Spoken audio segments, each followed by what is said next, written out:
What is going on, everyone? Trust the buzz here. If you're new to the channel, I make Charlotte Hornets content, so if that interests you, make sure you go ahead and hit that subscribe button down below. If you cannot tell by the thumbnail title of this video, in today's video, we're going to be talking about the Hornets winning 111 to 105 against the Utah Jazz in the first Las Vegas Summer League game, specifically our first Summer League game period. I like what I saw. I mean, we're going to get straight to it. I like what I saw from a lot of our players. We're going to go down and talk about each individual player, the ones that matter. Not to say these other guys' career don't matter, but you get the point, especially the contracted guys. But, yeah, I like what I saw. This obviously is no indication of kind of what will translate during the regular season. Like, for example, Ryan Kalkbrenn, I felt like played a lot. He kind of played up and not really drop, which that's kind of what I would expect him to play. I know it's not Charles Lee typical style. Normally he puts like the big on the non-shooter, but I feel like drafting Ryan Kalkbrenn at first you plan to have him play drop. He didn't do much of that this game. So things like that obviously, will be different going into the regular season, but still a lot of good things to talk about. The first thing I want to talk about, obviously, Tajon, as y'all know, I'm not the highest on Tajon, and I wouldn't say this one game has changed my perception. What has this one game in Summer League done? And it's not really this one game. It's just more about seeing him transition from his rookie year to now. He just looks a little more confident. He doesn't look like he always lacked confidence. I mean, he always had the confidence, but he doesn't look like the type of guy where I am coming from overseas. I barely speak the language. There's just so much is changing. The only thing I have to kind of prove my worth or value to the team is just by hooping. And it felt like last year he was just trying to do too much to prove, not necessarily to prove a point, but more so to show how valuable he could be to this team. This time around, even though it's only one game, so we'll see as it continues, but even in the practice video, it just looks like he's more of a basketball player, and he showed a lot of that. There was times where he did some things where it's like, all right, come on. But I think when he's on the floor, he thinks he's one of the better players on the floor, which there's nothing wrong with that. You kind of need guys that exuberate that kind of confidence, but there was a lot to like. I mean, defensively, he always going to bring the energy, but he just looked like he didn't look like a deer in headlights anymore. He just looked a little more solid. He was able to put his body on a couple of guys and just wall them off or prevent them from cutting or prevent them from driving. There was just a lot of things he was able to do defensively that I really liked. It wasn't just like his size and his stature was the defense. It felt like he actually knew where he needed to be placed on defense. On offense, he still played a little too fast, but there were times he had this drive where he really slowed up and laid it up. I think that's something we want to saw from him from last year, and I think that just having that jump from last year to this year is huge. And I like what I see from him. I don't know if I can automatically say he'll be a contributor next season. I feel as though he'll be really solid. I feel as though, when we are in those situations where we need someone to play the four for a stretch and provide some energy, which we kind of flirted with that a little bit last year, Tajon, I feel more comfortable with him in those minutes. Now, he still, as you can see, he still had 5 fouls, so he was getting a little reckless at times. And the three-point shooting, there was the 6 threes is minuscule to the amount of times it looked like he wanted to take a three. It would probably be more like 12, but he was able to contain himself. And I just think he did good. When you think about where he was last year and thinking about where he is now, I think he looked good. I mean, obviously there's some, I'm not judging him, whether it's fair or not, whether it makes sense or not. I'm not necessarily judging him on the scale of the better NBA player. I'm just saying from where he was last year, defensively, offensively, I just liked a lot what I saw. And then, of course, while growing those areas, it didn't seem as though he did lose the positive intangibles he did have coming into his rookie year. So, like what I saw from Tajon. And then his draft class mate, KJ Simpson, went crazy. And once we got Dinwiddie, I felt like KJ and NSJ are out. I felt like KJ and Nick Smith Jr. are out. Technically, KJ's on a 2-way, so he doesn't necessarily have to leave. And then Sion, Kalk, McNeeley, and Khan all are signed on standard contracts, so KJ could still hold that spot. KJ will be one of those guys, if for whatever reason he's off the team, I would actually be sad. Just his personality, going in last year, I thought he was going to be a good player. I had him as a top 35 player. I can't quite remember exactly where I had him, but I had him top 35. I thought it was a great pickup for us, and he showed like part of that today. Like 3 steals, 5 assists, 21 points. He was scoring, and he just felt like a leader on the court. Felt like a true traditional point guard, which is something that I felt like we struggled to have in summer league specifically for a while. And I think he was able to do that. Obviously, he was still scoring. You don't like the 4 turnovers, but it's summer league. I mean, I don't care about that stuff. But other than that, I mean, he just showed everything he possibly could to prove how good he can be. I like him as like a scrappy, and I even say this like on a play on his contract, but he's like a scrappy two-way guy. He's not like your lockdown defender, but it's effort all the way around. And I think offensively, he's just so well-rounded as an offensive player. He can drive, he can shoot, he can pass. He's a connector. He can be the lead ball handler. Like, there's just so much he can do that I like. His ability to come off screens, his ability to read the defense, the ability to play defense like on his off-ball person and then be able to get the steal. He was in the passing lanes. I even felt like sometimes he would reach on defense, and he may not get the steal, but it disrupted the ball handle enough and he didn't foul. Like, I don't know.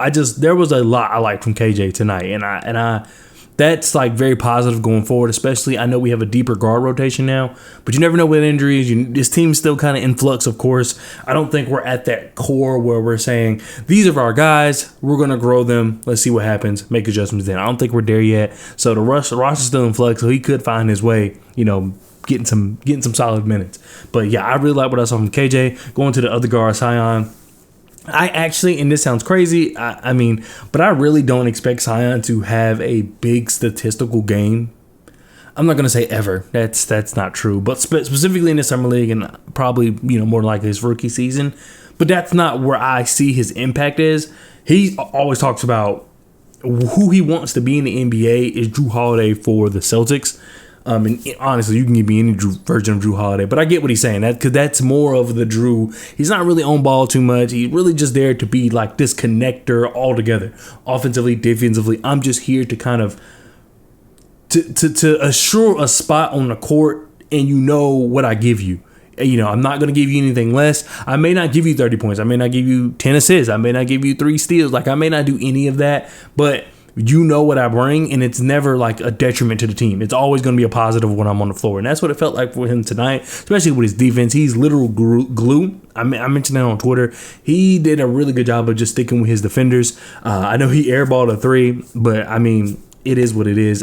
I just don't. That's just not what I'm looking for from him. I know at some point, obviously in the league, for him to stay, he's going to have to hit at least the corner. He's going to have to be dangerous, and I believe he can do that. But what I see when I see Sion, he gave me that tonight. And I don't know if I said it here. I don't know if I said it on Twitter. I need to condense like where I say stuff so I can remember correctly. But what I want from these rookies is to do what you've already been doing.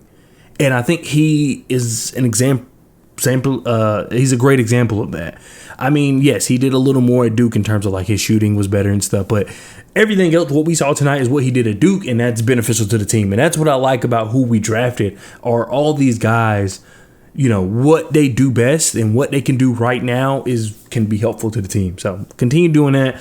Like I said, I'm not expecting him to have a crazy game. I expect all his games to look like this. But the defense was there. I think he's a high IQ player. It was just all there. So that's what I really look for Sion, and he gave it to me. Once again, shooting needs to be better, but everything else I got. Ryan Kalkbrenner, we'll go Con last. But anyway, Kalkbrenner, as I mentioned at the top of the video, I don't expect him to be like as high up as he was a lot of the time in this game, and that caused him to kind of get beat to the rim on back cuts and stuff like that. Not necessarily his fault, but that's just kind of the brand of basketball we're playing in summer league. I don't expect that to be kind of how we use him in the regular season. Sorry, Trey Johnson's on my other screen, and you know how I am about Trey Johnson. I need to see that, but yeah, Kalkbrenner, I expect him to do more drop in the regular season. I think that allows him to get more blocks. I think that allows him to stand more people up at the rim. He is a little slow. Not even a little. He is pretty slow. That's another reason why I was very concerned about what our center room is going to look like. I have no doubt in his defensive intensity. I have no doubt about his defensive playmaking. I have no doubt about just the impact he can have on defense. Not at all. Like I literally don't have it. It's literally, can his feet keep up? That's kind of really where I'm at with him. I think everything else is fine. He has a better low post game than I expected. He was moving a lot. The three he took looked good. He missed, but it looked good. It was like on the hash, on the hash. It looked good. He just didn't hit. But there was a lot of things he did well. I really like the playmaking from him, because that's another thing that's going to really help this team, especially when you think about the LaMelos, Colin Sextons, Brandon Miller's running around. Being that guy to where he can make a move, cause someone to collapse, and he's going to kick the ball out. Like, I think that's another thing that's going to be really beneficial. My alarm is about to set. I'm just going to talk over. I'm not going to edit this out. But there it goes. Anyway, yeah, I like that from Kalkbrenner. One thing I like about him also is like being able to make those post moves and then kicking it out. You know, that's something we, not necessarily the post moves, but being able to kick from the post. As I mentioned, we really, really needed that from Grant. I think that was a very underestimated part of Grant's game. I think Mason Plumlee allows a lot of that. And having Kalkbrenner with this floor of playmaking and just offensive awareness, and adding Mason Plumlee, who I'm not the biggest Mason Plumlee fan, but I can never take away just his IQ when it comes to that. When it comes to playmaking, when it comes to ball handling as a big, I think that's the perfect person to learn that from, because I think Mason Plumlee's like really good at that. So Kalkbrenner, I'm not really worried about the defense. I'm just worried about his foot speed. Can he keep up in the league? But if we play him in drop, which once again, as a rookie going into the season, that's just what I expect from him. I think he'll look a lot better. I don't know if the foot speed will ever get there, but at the same time, I am actually pretty comfortable with him on the perimeter. Like, he looked pretty decent on the perimeter. Just because of his size, was able to kind of contain a couple of guys, and then of course he's long, so he can contest a lot of shots. It's just, once they get real quick, once obviously the league gets into the real NBA, it'll be a little different. But still, I like what I saw for the most part. Con. And by last, I just meant starters, because we still got some people to talk about. Con. This is my thing I'll say about Con. I'm actually I'm not really concerned about his shooting. It sucked. I'm not even gonna hold you. It sucked. He needs to shoot better. It's not like these shots are bad. I think he took a couple of bad shots, and there was one time I think he was going up, and he was just real loose with the ball, and then his free throw didn't even look good. But this is the thing with shooters, and Liam McNeeley is the other part of this. Like, when we'll talk about him next. The thing with shooters is they're hot and cold, and you have to take it. It just is what it is. I think that he has more, like getting to the rim and stuff, which he showed. I think there was a block by Filipowski that he showed his ability to get to the rim there. It just got blocked, and I think that that's timing and understanding the league and understanding these bigs are quicker than your college bigs. And then there was another one, as I mentioned, he was trying to go, he was loose with the ball, got knocked out. But the movement to get there and his ability to kind of wall off who's actually guarding him. Because both times it was help defense that really got him.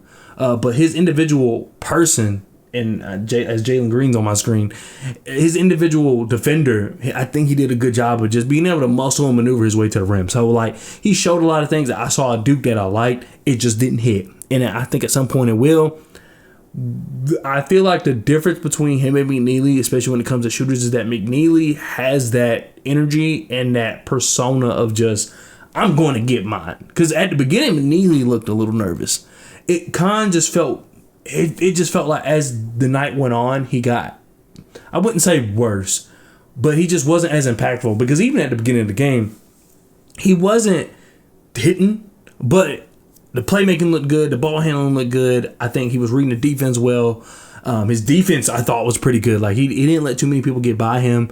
And I felt like he was causing a lot of, He wasn't necessarily making defensive plays. As you see, he only had one steal, but that one steal doesn't necessarily tell the full story, because there was a lot of times he disrupted a lot of their offense. So, to me, he showed what kind of player he can be, especially if he's not, this is my thing, if he's not hitting, that's the one thing you got to worry about shooters. If they're not hitting, what else are they doing? And he wasn't hitting, and I felt like at the first half, he was still doing a lot of other things to make me be like, okay, he's still impacting the team, he's still helping, they're not going to, he's going to eventually hit. As the second half went on, he didn't hit, but he also wasn't making those impactful plays. And it just seemed as though, I wouldn't say he got on his head, because it wasn't he was still clapping and head up and things like that. But it just wasn't. He just was uncomfortable. You could tell he was obviously uncomfortable. I think it'll happen. I will say that with Summer League and with the talent around, these guys are extremely talented, especially for a Summer League roster. I think he'll look a lot better with LaMelo, Brandon, and that's the idea.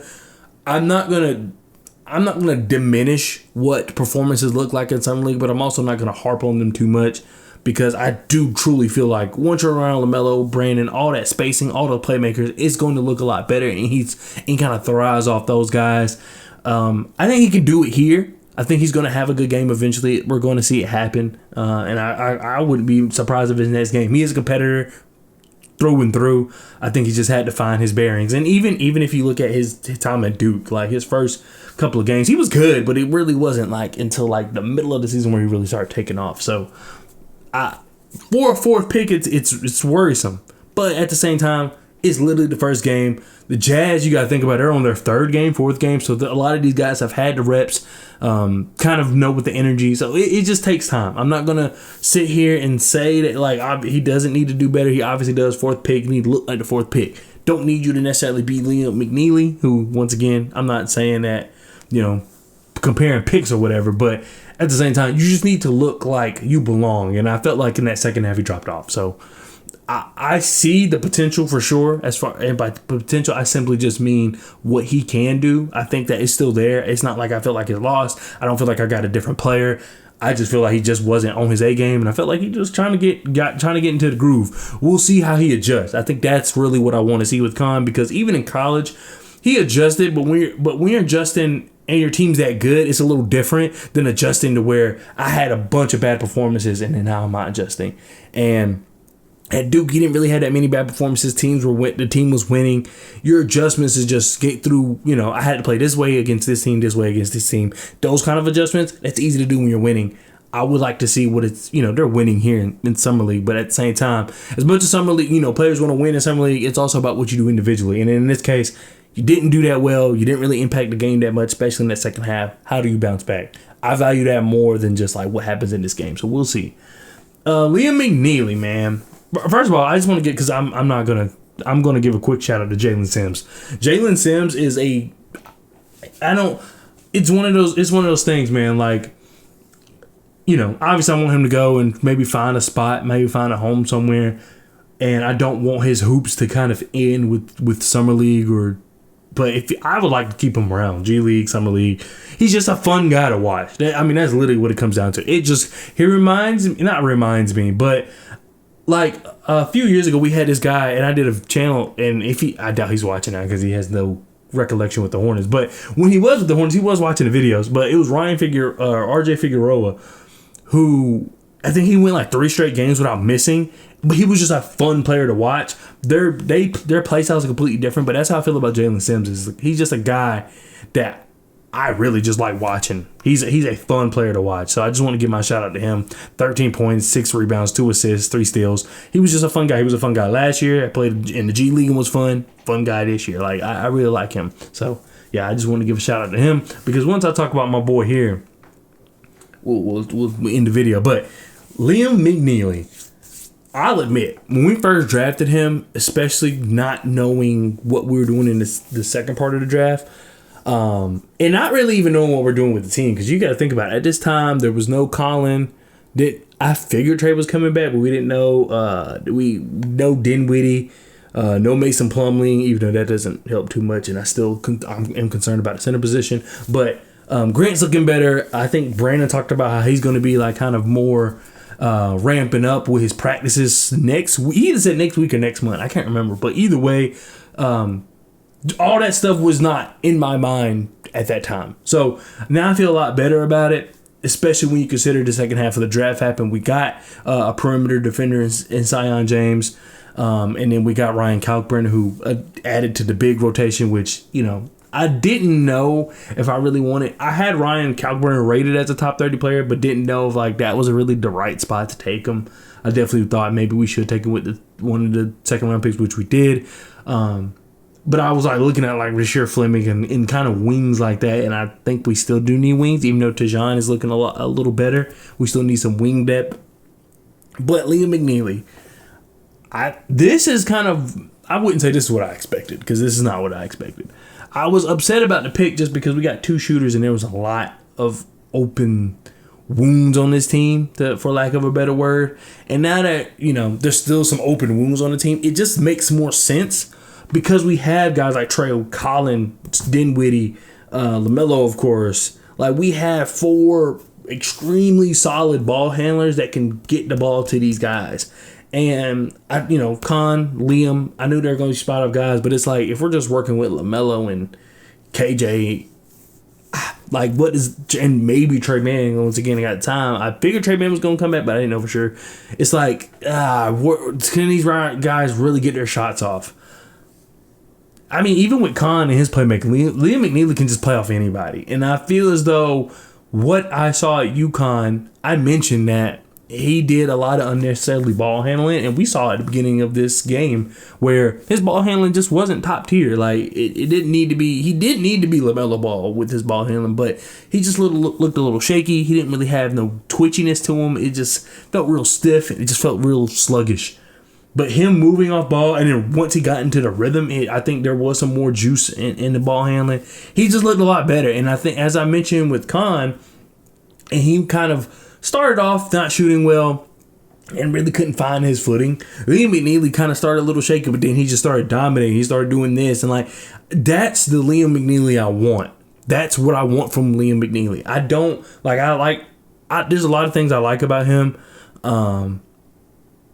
But one thing I need him to bring night in and night out, outside of the shooting, is the attitude. Like, that's real, because that's part of him. And I think that if you watch his games at UConn, when he's that locked in, not even in terms of just putting up stats on the box score, but when he's that locked into a game and that involved into a game where he starts the antics and starts all that juices his play, and he plays a lot better. So that's what I really need from Liam McNeeley, and I got that tonight. I think he was really good.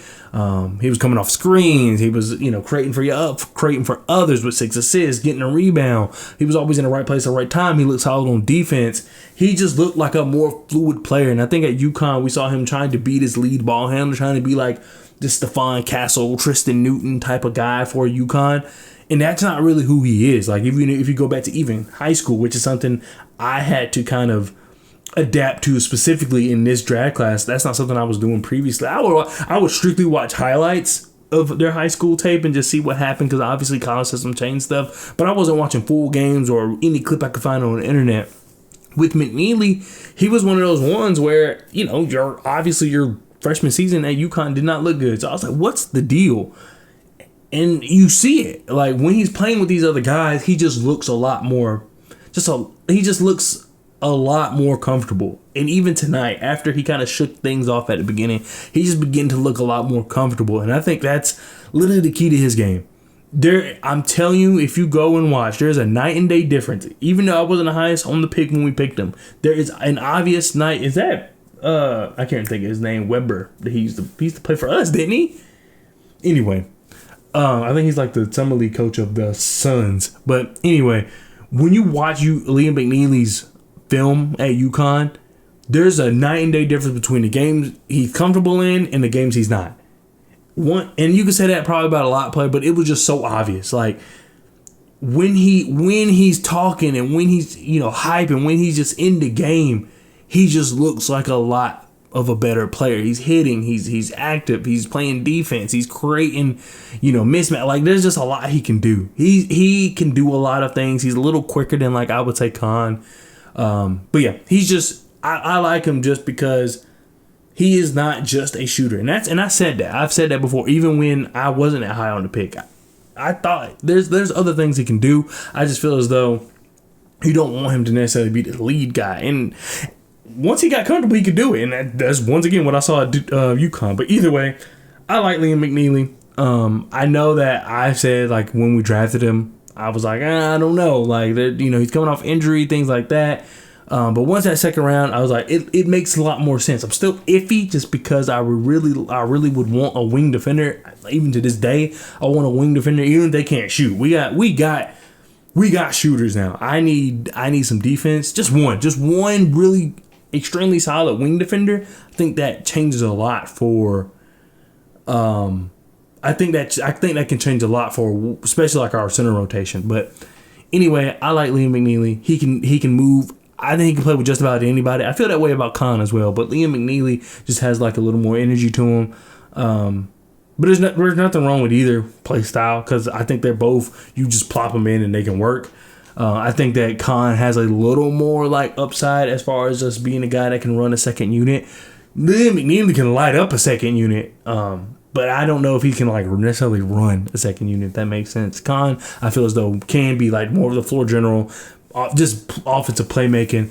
Liam can kind of play off him and then, playmaking that way. Not playmaking that's like passive playmaking, just make shit happen on offense. But either way, I like Liam McNeeley. Good guy. And as I mentioned, I think he looked good tonight. I don't know if this is like, obviously, I don't think like every summer league performance is going to be like this from him, but I do feel as though you're going to get a lot of good games from him. I think you're going to, like next game, I wouldn't be surprised you get like a 15, 8-8, a 12, 6-4. Like that's just the kind of player he is. He's going to fill up the stat sheet just because he can do it in a lot of ways, with the ball, without the ball. But yeah, I think the pick makes more sense once you put, when you think about getting Khan, getting a lot of these other ball handlers, because that's another thing. When we drafted him, I was nervous that we were going to have him as a ball handler. So his role is just making a lot more sense. Like, we just need you to light it up. Obviously, he can do a lot of other things, but just light it up any way you see fit. And I think that giving him that freedom, but allowing him to play with other talent, allowing him to move off that talent and just feed off that, I think that's what's going to be huge for him. We keep giving that energy around him, I think he's going to go far. So, yeah, shout out to the Liam McNeeley because he was a pleasant surprise. I was wondering what it would look like because I 22-12 is 22-12-6 at that is crazy. Like, I didn't expect that going into the regular season, but I did. What I thought it was going to be is that he didn't really perform well here. Perform much better in the regular season with the talent around him. So it's cool to see him performing this way because I just know with the other guys he's going to perform well. So let me know what your thoughts are down in the comment section below. I've talked a lot. 27 minutes. That's a long time. Hopefully next video won't be this long, but I just felt like there was a lot to talk about. I haven't made a video in a while, but thanks so much for watching. I would love to hear your thoughts. If I said something wrong, or if you just feel as though there was something I didn't talk about enough, or you just had, we're all watching the game. We all have our own opinions. Put your opinions down in the comment section below. I think it's always cool to talk hoops. I'm never going to turn that down. Whether you agree with me or not, I'm never going to turn that down. But anyway, thanks so much for watching. I'll see you guys next time. Peace.